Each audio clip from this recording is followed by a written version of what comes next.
guys, welcome back. My name's Nathan, and today I'm going to be doing my complete NHL right-winger tier list. Now, the amount of quality right-wingers in the NHL right now is very, very solid, and there's a lot of great right-wingers right now to like. But who do I see as the best right-wingers in the NHL right now, and where does every single right-winger place in my tier list? Watch till the end to find out. Now, just like the last left-wing tier list, we're going to have 4 different tiers to rank these players in. First, starting at average, working our way up to great, then to superstar, and last but not least, the top tier, that being generational. And here you go. These are the 23 right-wingers that I'll be ranking in today's tier list. If you see anybody that isn't in this tier list, let me know down in the comments below, and I'll let you guys know where I think that player should be. But these are the 23 guys from generational all the way down to average.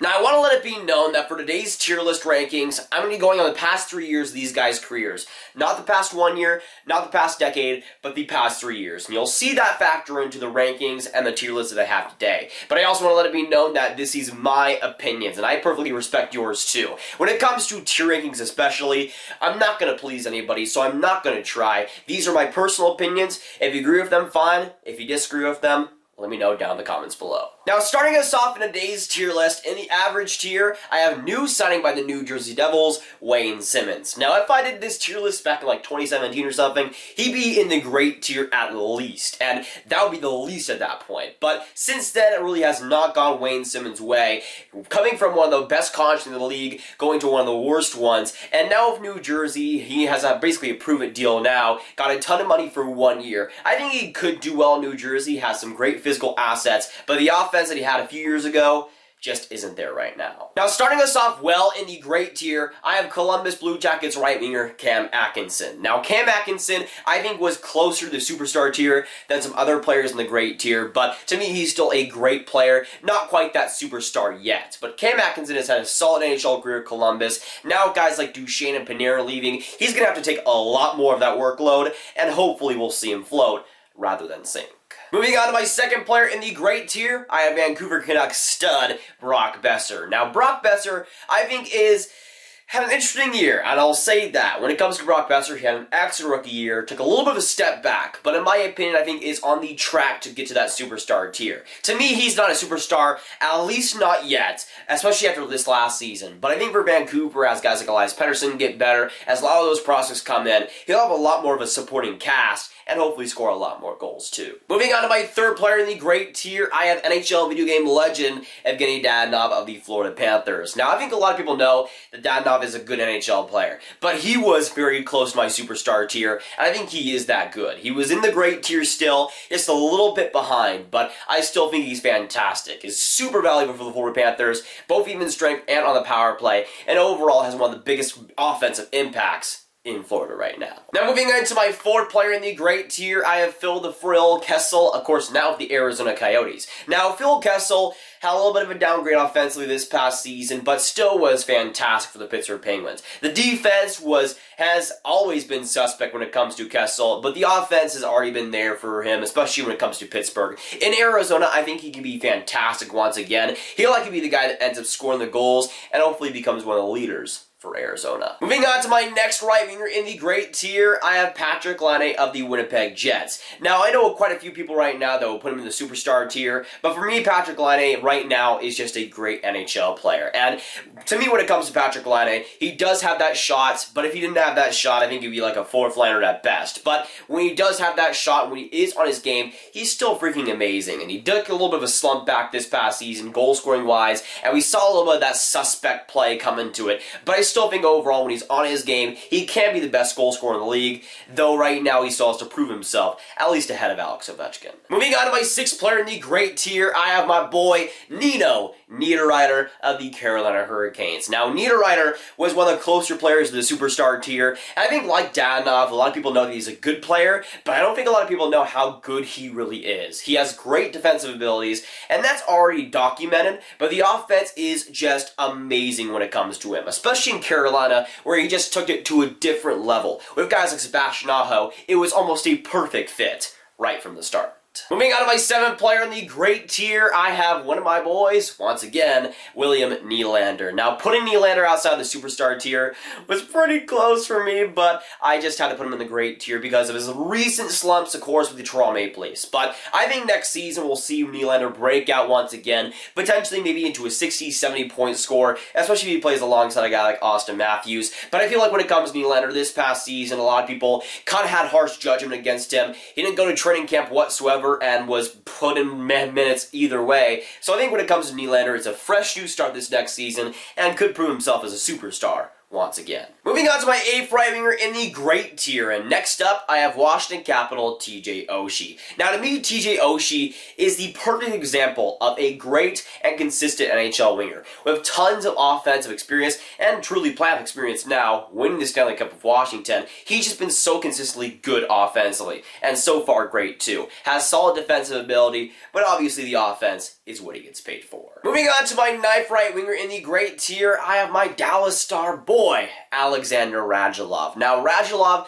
it was also pretty painful for me to put him outside the superstar tier, but I think he's that great NHL winger that might be on the decline a little bit, but still right now offensively is so gifted. With Dallas, is one of the more valuable players, has so much presence, so much effort every single night, at least when he is healthy. Now moving on to my 10th great right winger in the NHL, I have Buffalo Sabres' own Sam Reinhart. Now Reinhart was probably on the lower scale of great players in the great tier, but I still think this past season he really showed himself as one of the better wingers, especially for the Buffalo Sabres. He had a better offensive impact and just overall was a better NHL player. And he is young still, has a lot to learn, but for the Buffalo Sabres going forward is one of their best pieces. Moving on to my 11th right winger in the great tier, I have Philadelphia Flyers veteran Jakub Voracek. Now, Jakub Voracek, I think about 2 or 3 years ago, would be that star, but right now, I just don't see him as that main guy for the Philadelphia Flyers. And I don't think he was ever that guy, but I think even lesser so now. You got Sean Couturier, Claude Giroux, and even guys like Travis Konechny who are kind of taking his place in the offensive slot. And Voracek still scores a ton of points, and I will give him that. But the offensive impact and the way he drives play right now is pretty much non-existent. Now moving into the 12th and final right winger in the great tier, I have Minnesota Wild player Mats Zuccarello. Why did you leave, man? I still don't know anymore, but hey, he's still a great right winger again with Minnesota. Will be solid for them offensively. With both Dallas and NYR has been a solid, consistent winger for a long time, and hopefully brings a lot of that skill to the Minnesota Wild. Now we're getting into the cream of the crop, the superstar tier of NHL right wingers, and starting us off is Nashville Predators player Victor Arvidsson. Now Victor Arvidsson is an interesting player and has been that way for a long time, but I think when it comes to him, if he is healthy, he is a superstar in the league right now. Now the offense is one of the best in the league, and I think his impact is so valuable for the Nashville Predators. We saw when he was unhealthy how the Nashville Predators kind of took a little bit of a step back. I mean, the defense when it comes to Arvidsson is not good whatsoever. It's very bad in fact, but the offense he has more than makes up for it in lots of different ways. Now moving into my second right winger in the superstar tier, I have Montreal Canadian Brendan Gallagher. Now this might be an unpopular opinion for some people,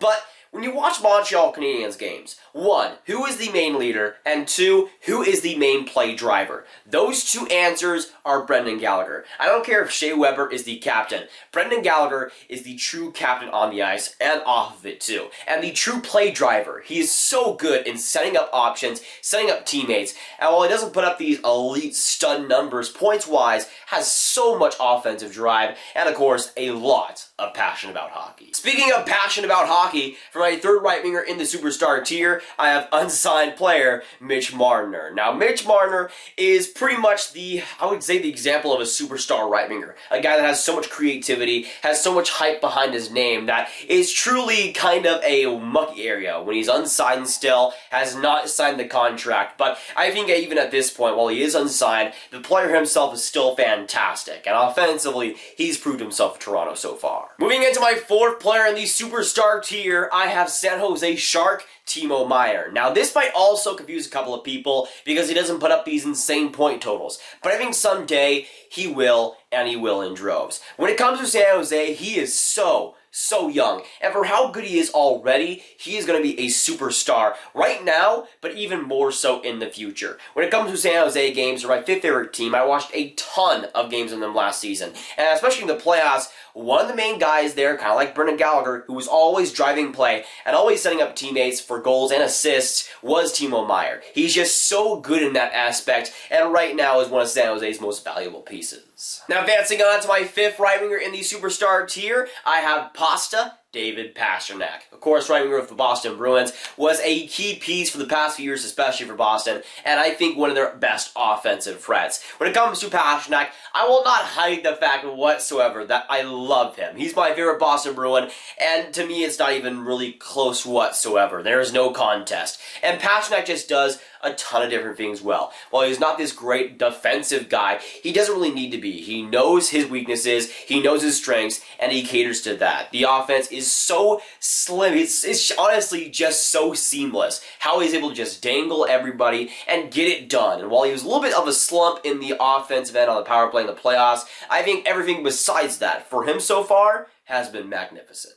Now moving into my sixth right winger in the superstar tier, I have a guy that kind of pains me to not put in the generational tier, Mark Stone of the Vegas Golden Knights. Now, when it comes to complete wingers, name one complete winger that is more complete than Mark Stone. I'm still waiting, because there is no answer. It is Mark Stone. He is the best all-around right winger, and not just right winger in the league right now. And to me, there's no debate. A guy that definitely should have been that top 3 Selke voting. He was absolutely amazing, and deservedly so. Offensively, he's one of the gifted guys in the NHL, and for Vegas, drove that Vegas offense, both in the regular season and in the playoffs. Took an Ottawa team that had no offense to begin with, to a team that was actually pretty decent offensively. And I think Mark Stone is so valuable. And 9.5 for him right now for what he's done so far, I don't care. That's a steal. Moving on to my seventh right winger in the superstar tier, I have Stanley Cup champion Vladimir Tarasenko. Now, Vladimir Tarasenko, as a Stars fan, always somehow gives us nightmares, but I will not deny that he's a fantastic player and a superstar in the league right now. Now, the consistency for me has always been an issue when it comes to Tarasenko, but when he's on his game, he's just so lethal offensively. And in the playoffs this past year with St. Louis, we saw exactly how lethal he can be. Now, moving on to the eighth and final player in the superstar tier, I have Winnipeg Jets' own Blake Wheeler. And of course, the captain for the Winnipeg Jets. I think when it comes to all-around right wingers, he's one of the best in this tier list. Has great defensive capabilities, is always physical, and of course is the captain for Winnipeg, and has a great leadership mentality. Offensively, he's also pretty great too, racking up some of the most assists we've seen in the past 3 years. So all in all, there's a pretty complete package when it comes to Blake Wheeler, and we've seen that so far. While I was kind of hesitant to put him in the superstar tier for what he brings on a daily basis for Winnipeg, he might as well be there. Now, since we are done with the superstar tier, we are on to 2 final contestants. Now to the generational tier. And I know what you might be asking.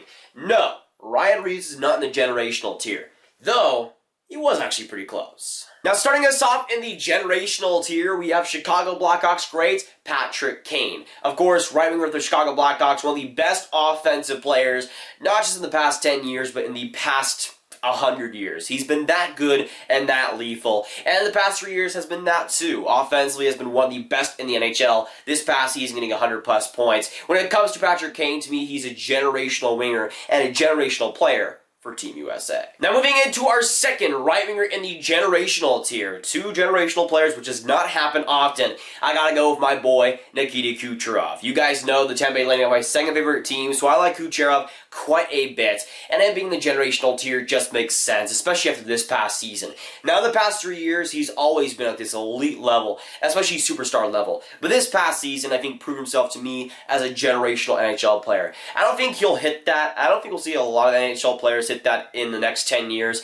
It's an impossible feat to get over 120 plus points, but Nikita Kucherov, being the absolute god that he is, was able to get it done. Alright, so I'm just now realizing that I forgot about Claude Giroux, so I guess he'd go in the superstar tier. You're welcome for that, Philadelphia fans. And here you have it. These are my complete NHL right-wing rankings. Sorry about forgetting about Claude Giroux. Claude, if you're watching this, we can still be besties, alright? Hopefully our friendship is not over. At least hoping for that. But again, you got average all the way up to generational. You got the legend, Wayne Simmons, up to some scrub named Patrick Kane. But I'll also share my top 10 right-wingers in the NHL besides my tier list, this one being kind of disconnected from that tier list. Starting at number 10 being Claude Giroux, who I kind of forgot about, sorry. Number 9 I have Nino Niederreiter. Number 8 I have Alexander Radulov. And number 7 I have Brendan Gallagher. Number 6 I have Timo Meier. And number 5 I have Mitch Marner. And number 4 I have David Pastrnak. And number 3 I have Patrick Kane. And number 2 I have Mark Stone. And at number 1 I have Nikita Kucherov. But of course, with this video that'll likely upset you, I want to hear your guys' thoughts down in those comments down below. Of course, I'll respect your opinions if you respect mine, but let me know down in the comments what you agree and disagree with my tier list. And again, the question onto you, the big question,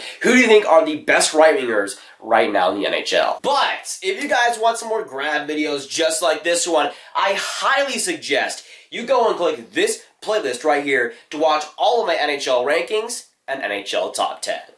But that'll be it for today, guys. If you guys did enjoy, hit that like button, hit that subscribe button, and hit that notification bell if you haven't already. Make sure you're sharing this with everyone you know, even your grandma, even your grandma's grandma. Make sure you make it happen. Get it out there, folks. I'm Nathan, and I'll see you guys in the next video or stream.